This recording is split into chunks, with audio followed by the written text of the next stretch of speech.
Hey guys, Art Decline here, Average Picker. A little bit late at night. We're going to see if we can't get through this challenge lock from Texas Jim. And I apologize, it doesn't have a name, and I apologize, I forget who sent it to me. Let's see if we can get a pick on it here. Okay, so 2 is immediately giving us feedback. And 1 immediately gave us a click.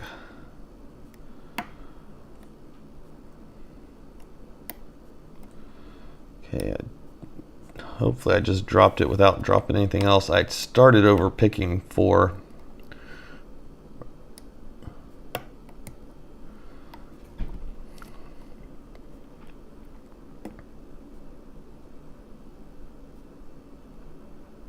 Well, I think this is a 6 pinner.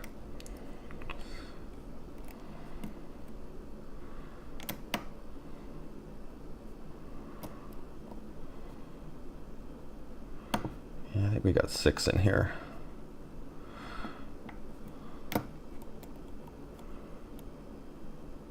Get back there in the back. I'm having a hard time telling on the back of the lock.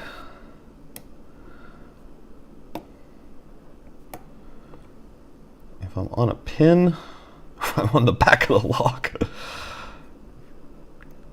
And it's just a low setting pin. Okay, I'm pretty sure. Yeah, I think our 5 is standard.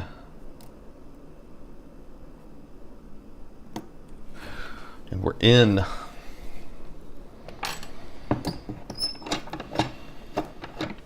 So yeah, when I started initially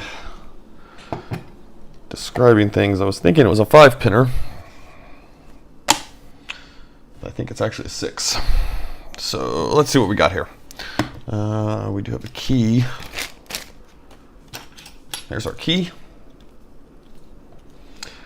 Texas Jim, and there's our bidding. So what have we got? If it's right, 1, 2, 3, 4, 5, 6.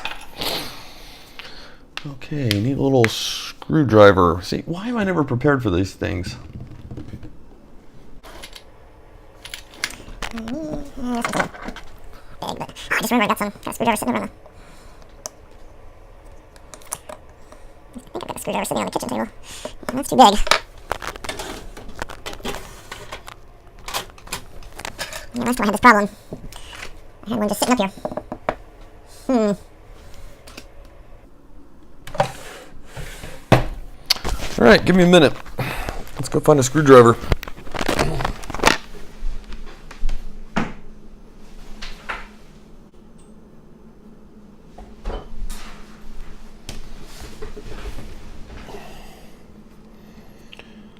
Just working on keeping my channel professional. God, this screwdriver is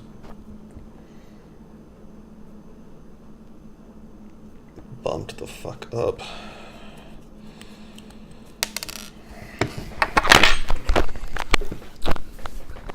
Snap the mic back on here.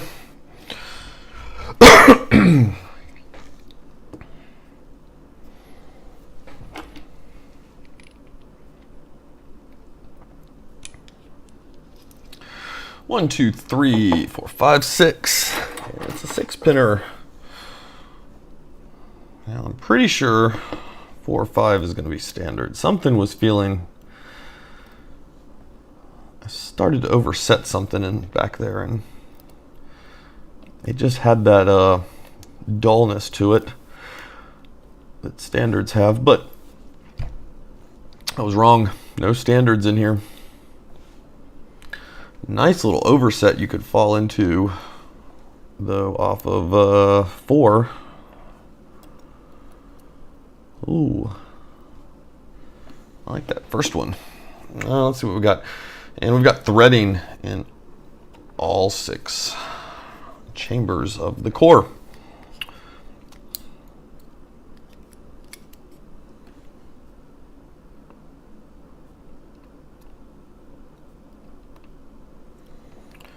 There's our 1.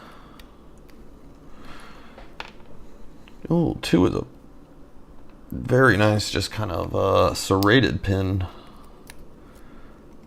Very standard. Oh, is 3 up? No, 3 is not a pin and pin. Just big deep serrations. Oh, there we go. Okay. Don't feel so bad now. Yes. 4. Driver was standard. But standard pins can have this dullness to them, and especially when you push up through the shear line.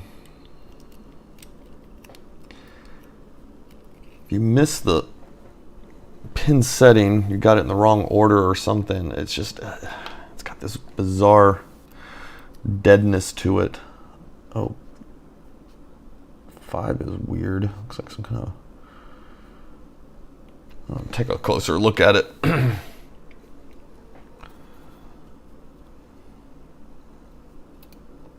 the spring came out. Those are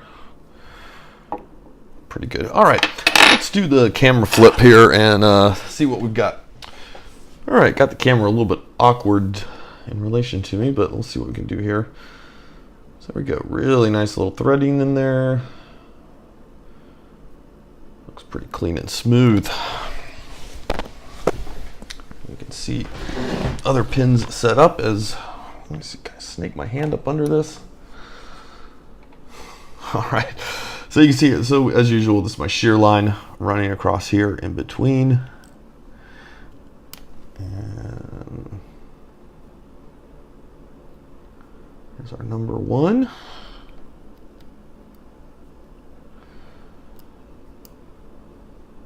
Our number 2. Come on. And our 3.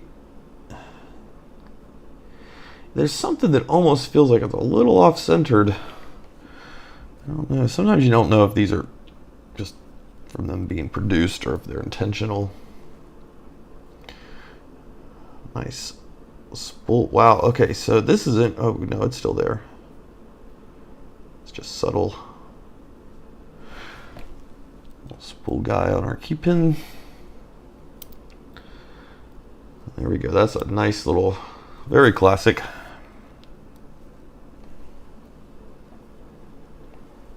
I like that. You have to get up really high.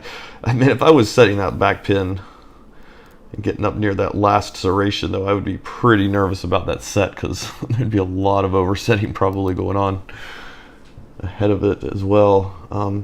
So you can see this one is a little off center.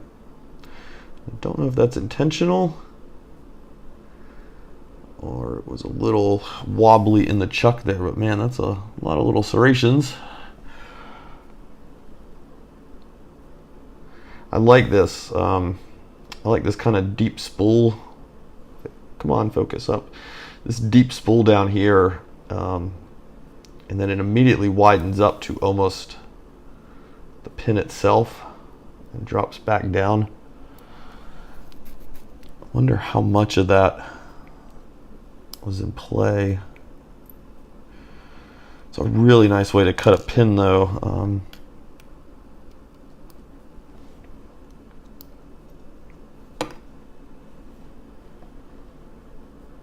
Well, unfortunately, that thicker part sitting above the shear line. It's a really cool way to cut a pin, though, because as you come up through that spool element, you grab the original diameter of the pin, and it can cause a lot of stuff to drop if you've got it down there in play. But it would have had to have been sunk pretty far. So a little standard there in 4. And that's kind of the drawback on, there's this temptation, I think, to cut or to go almost with the 0 bidding, because it lets you really sink the drivers and you can take full advantage of more of the pin. That's a neat guy. Very classic serrated pin here on 2. Very nicely and evenly cut as well.